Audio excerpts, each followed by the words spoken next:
Hi, welcome to my YouTube channel Maths with Santosh. Today we are here again with a new topic of chapter Arithmetic Progression. Students, it is video part 1 of Arithmetic Progression, in which we will deal with the some important terms of arithmetic progression and related to it. So guys, it is most important part of your life, and for the higher study, if you will study in class 11th, then there will be meet again from this topic.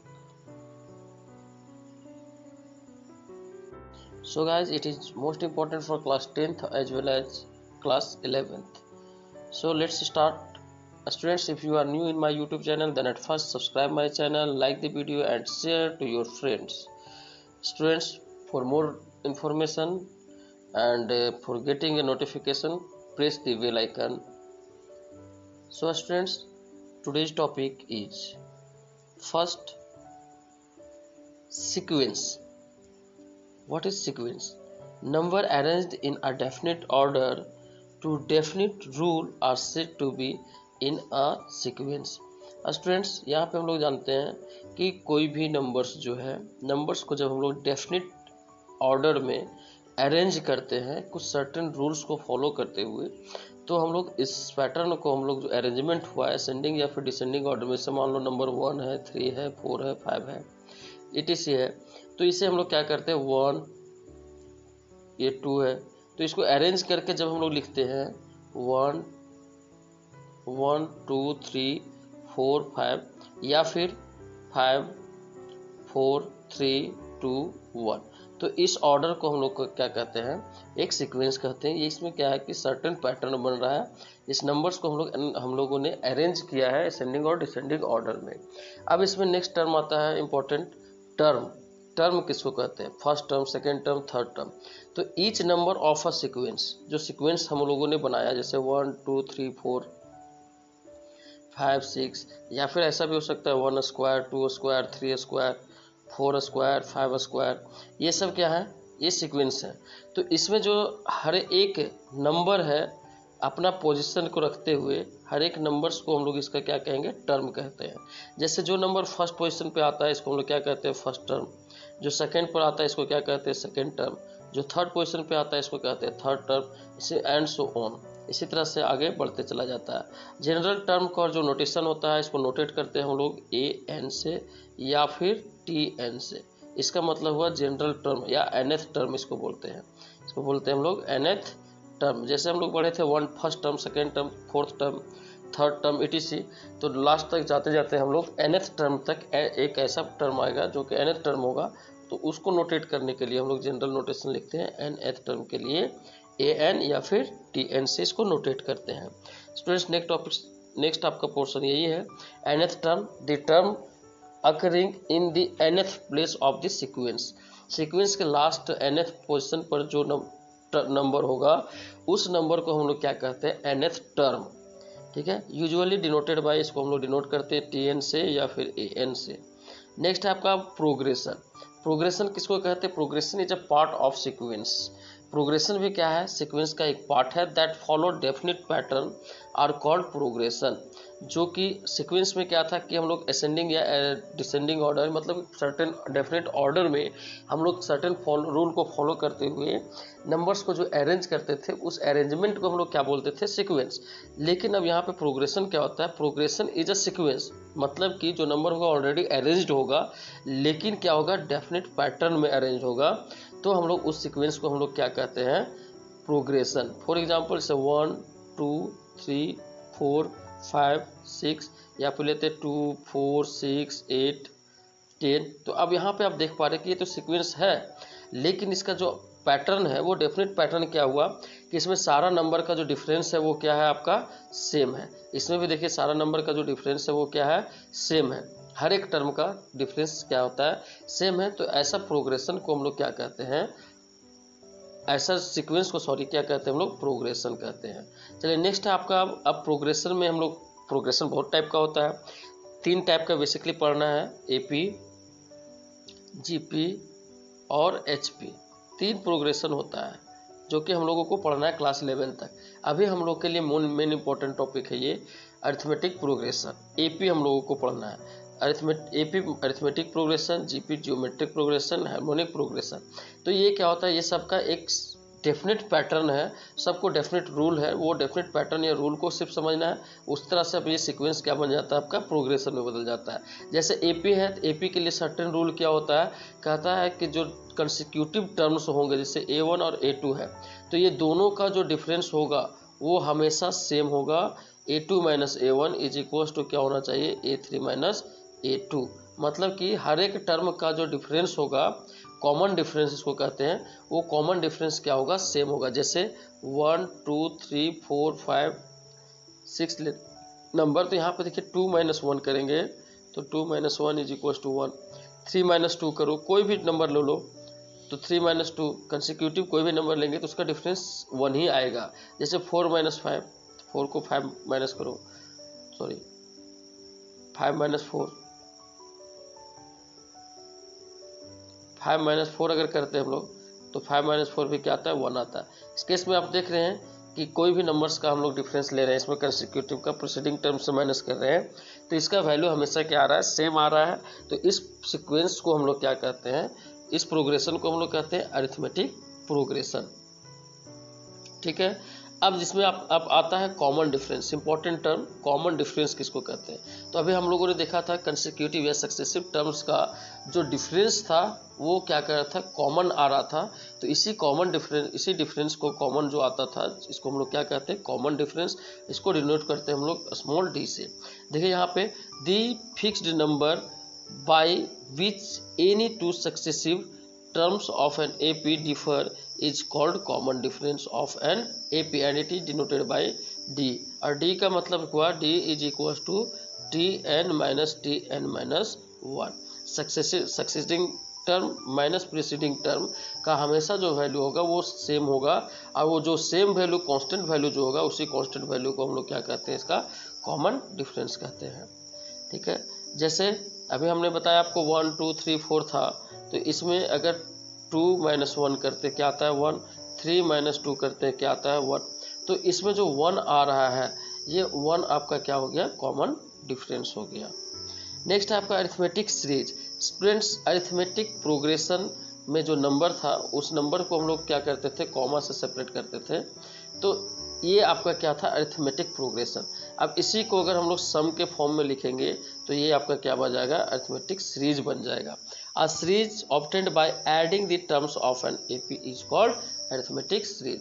Arithmetic progression का जो terms है उसको terms को add करने के बाद जो obtained होता है उस सीरीज को हम लोग क्या कहते हैं, अरिथमेटिक सीरीज कहते हैं। आगे आपको क्लास में पढ़ना भी है अरिथमेटिक सीरीज, इसमें भी पढ़ना आगे टॉपिक जा करके कि sum of numbers of arithmetic progression, जैसे 1 है, 2 है, 3 है, 4 है, 5 है, यहाँ तक का सम निकालना है। 100 तक अब डॉट डॉट डॉट डॉट 100 तक जाता है, इसका सम निकालना है। तो सम का भी फॉर्मूला आगे पढ़ना है हम लोगों को। तो इसमें सम का मतलब हुआ कि इसका अरिथमेटिक सीरीज आपको निकालना है। क्या निकालना है, अरिथमेटिक सीरीज निकालना है। स्टूडेंट्स, इसमें एक चीज़ और है जो इम्पोर्टेंट टर्म है, इसको समझना जरूरी है। अभी हम लोगों ने फर्स्ट टर्म समझ लिया। फर्स्ट टर्म मान लेते हैं ए है, किसी भी एपी का A1 या A मान लेते हैं, और कॉमन डिफरेंस D मान लेते हैं। तो अभी हम लोगों ने देखा, इसे एक एग्जांपल से समझते हैं। यहाँ पे 1 2 3 4 5 ये AP है। ये AP में हम लोगों को पता है कि कॉमन टर्म 1 क्या है, फर्स्ट टर्म है, और कॉमन डिफरेंस भी इसका क्या है, 1 है। तो अगर आपको फर्स्ट टर्म दिया हुआ है, कॉमन डिफरेंस D दिया हुआ है, तो क्या आप AP बना सकते हैं? Yes, obviously. ये फर्स्ट टर्म A हुआ। अब इसमें कॉमन डिफरेंस D जोड़ दे तो क्या हो जाएगा, 1 + 1 2, फिर इसमें 1 जोड़ दो 3, फिर 1 जोड़ दो 4, फिर जोड़ दो 1 5। मतलब फर्स्ट टर्म में अगर कॉमन डिफरेंस को अगर नेक्स्ट सक्सेसिडिंग टर्म्स में अगर जोड़ते चले जाए तो इससे जो प्रोग्रेशन ऑब्टेन होगा इसको हम लोग क्या कहेंगे, अरिथमेटिक प्रोग्रेशन कहेंगे। तो स्टूडेंट्स, इसे बताने का मेरा मतलब है कि अगर आपको फर्स्ट टर्म दिया हुआ है और कॉमन डिफरेंस दिया हुआ है, आपको बोला जाता है फाइंड द AP, तब आप AP कैसे फाइंड करेंगे? तो सिंपल है, A फर्स्ट टर्म हुआ, सेकेंड टर्म क्या हो जाएगा, A + D थर्ड टर्म क्या हो जाएगा, ए प्लस डी यानी कि ए प्लस 2d, ए प्लस 3d, ए प्लस 4d, इसी तरह से आगे बढ़ते चला जाएगा and dot dot dot dot. अब यहाँ पे एक चीज़ आप देख पा रहे हैं, ऑब्जर्व कर पा रहे हो कि सेकेंड टर्म है तो डी कितना है 1 है, थर्ड टर्म है तो डी कितना है 2 है, मतलब कि नंबर ऑफ टर्म में डी का जो संख्या है वो एक कम है। इसका मतलब nth टर्म अगर हम लोग निकालना चाहते हैं तो nth टर्म के लिए क्या हो जाएगा, a plus n minus 1 into D हो जाएगा। ठीक है, और स्टूडेंट्स इसी तरह से हम लोगों को ये मिल गया एक formula a plus n minus 1 into D. ये है general term of nth, general formula of nth term का ये फॉर्मूला। चलिए अब आपको पता चल गया कि कैसे अगर a और d, अगर आपको पता है फर्स्ट टर्म और कॉमन डिफरेंस d, जैसे मान लेते हैं एग्जांपल से एक फर्स्ट टर्म आपका है, फर्स्ट टर्म मान लेते a दिया हुआ है मान लो 4 और कॉमन डिफरेंस d दिया हुआ है -1। ठीक है, और अगर आपको AP लिखना है तो AP कैसे लिखेंगे, अभी आपको हमने बताया कि फर्स्ट टर्म में कॉमन डिफरेंस को जोड़ेंगे, उसके बाद नेक्स्ट टर्म में फिर कॉमन डिफरेंस को ऐड करते चले जाएंगे तो क्या बन जाएगा आपका AP बन जाएगा। तो चलिए फर्स्ट टर्म क्या हो जाएगा 4, अब सेकेंड टर्म के लिए 4 माइनस 1 यानी कि इसको ऐड करेंगे तो क्या हो जाएगा 3, फिर से 1 माइनस करते जाना है तो क्या हो जाएगा 2, फिर 1 माइनस करेंगे तो क्या हो जाएगा 1, फिर 1 माइनस करेंगे 0, इसमें फिर 1 माइनस करेंगे तो क्या हो जाएगा -1। 1 माइनस क्यों कर रहे हैं, मतलब ऐड कर रहे हैं हम लोग डी, तो डी का वैल्यू कितना है -1, इसलिए हमें क्या करना पड़ रहा है, माइनस करना पड़ रहा है। तो नेक्स्ट टर्म क्या हो जाएगा इसी तरह से -2 -3 and so on dot dot dot. तो स्टूडेंट्स और इस तरह से अगर आपको ए पता था, मतलब फर्स्ट टर्म पता है और कॉमन डिफरेंस डी पता है, तो आप बहुत ही आसानी से एक AP लिख पाते हैं, बहुत ही आसानी से आप AP लिख लोगे। दूसरा क्वेश्चन इसी में क्या आता है इससे रिलेटेड, अगर आपको A दिया हुआ है, A दिया हुआ था, चलो 4 दिया हुआ है और D यही -1 ही दिया हुआ है, अगर आपसे पूछा जाता है कि A25 बताओ, मतलब 25th टर्म इसका क्या होगा वो डायरेक्टली बताओ। अब तो हम लोग एक एक करके लिखेंगे तभी बता पाएंगे, तो ऐसा नहीं करना। By the using formula we can find easily the value of 20th term, जो कि अभी आप लोगों को हमने बताया था कि an यानी nth term is equal to क्या होता है, a plus n minus 1 into d होता है। तो यहाँ से A25th निकालना है टर्म, तो n के जगह पर 25 रख देंगे, a का वैल्यू पता है, तो 5 प्लस n माइनस 1 यानी 25 माइनस 1 यानी 24 इंटू डी कितना -1। तो यहाँ से क्या हो जाएगा 4 माइनस 24 यानी कि -20। तो इसका जो 25th टर्म होगा वो कितना होगा आपका 20 हो जाएगा। आई होप स्टूडेंट्स कि आपको यहाँ पे समझ में आ रहा होगा, यहाँ तक आप लोगों को कोई किसी भी तरह का कोई प्रॉब्लम नहीं होगा। चलिए आगे बढ़ते हैं हम लोग इसी तरह से कुछ और एग्जाम्पल्स, चलिए कुछ और एग्जाम्पल देखते हैं हम लोग फ्रैक्शन में।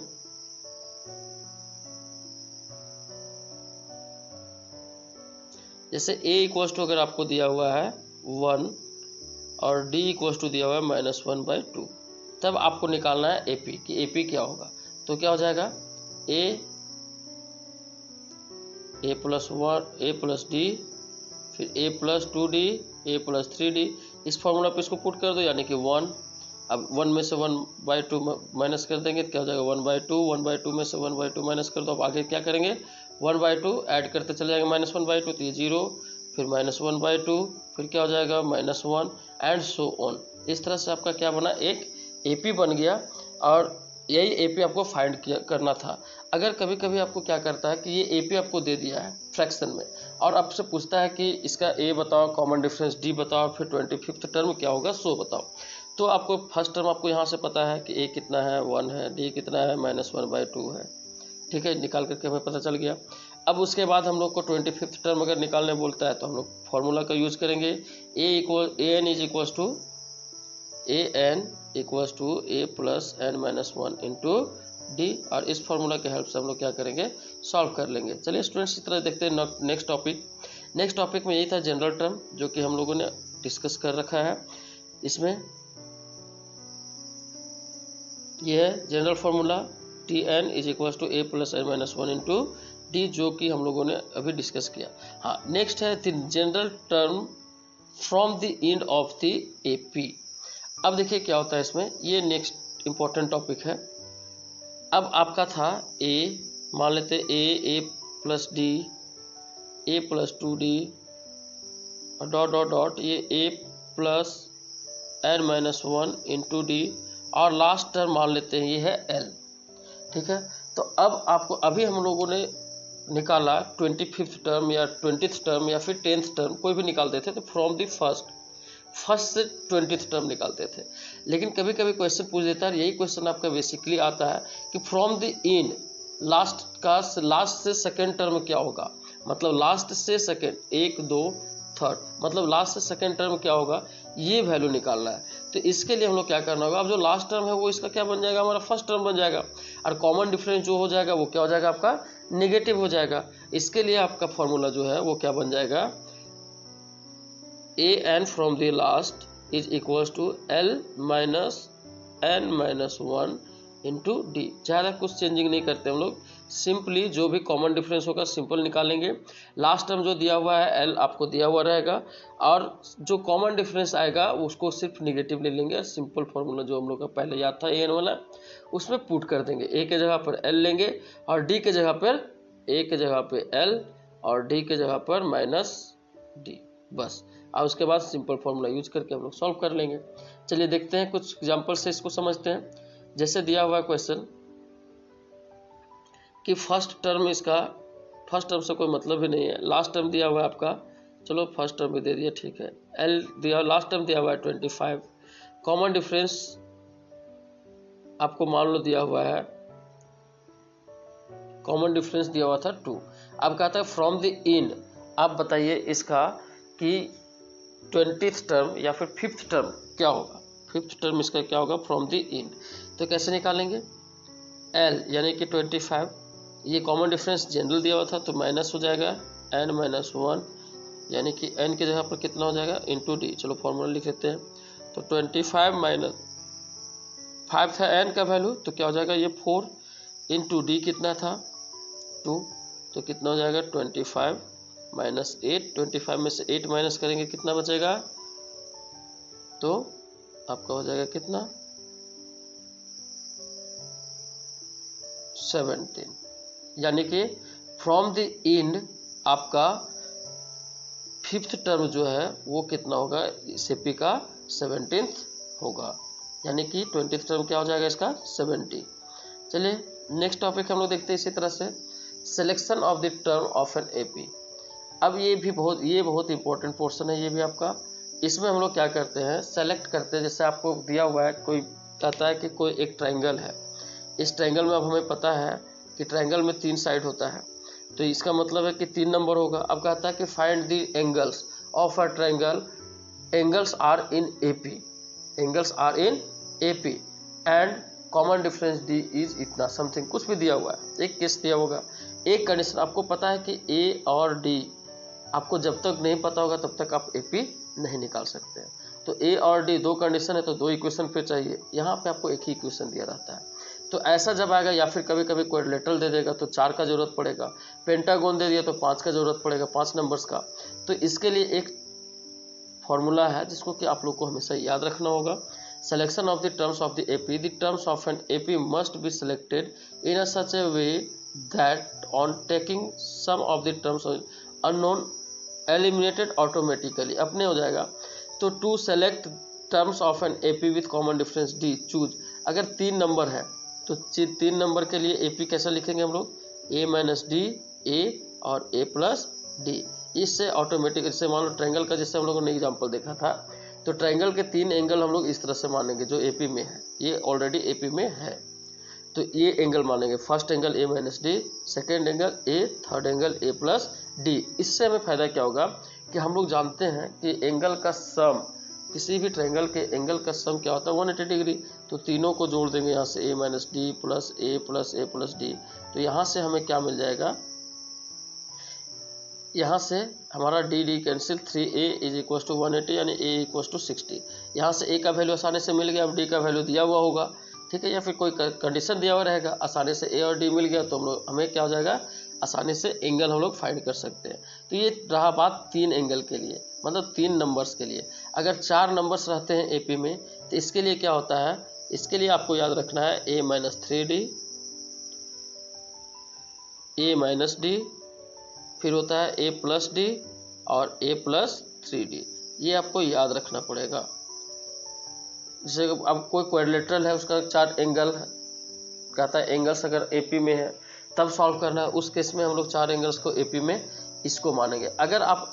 अगर इसे नहीं लेकर के चलते हैं तो आप क्या करोगे, 4 एंगल है तो आप एक को x मानोगे, दूसरा y है, तीसरा z मानोगे, ऐसे करोगे, फिर डिफरेंस निकाल करके। तो ये इसमें क्या होगा, प्रॉब्लम्स होंगे, ज़्यादा वेरिएबल हो जाएगा, इसको सॉल्व करने में ज़्यादा कॉम्प्लिकेशन होता है, इसलिए इसको हम लोग शॉर्ट ट्रिक में हम लोग सॉल्व करते हैं।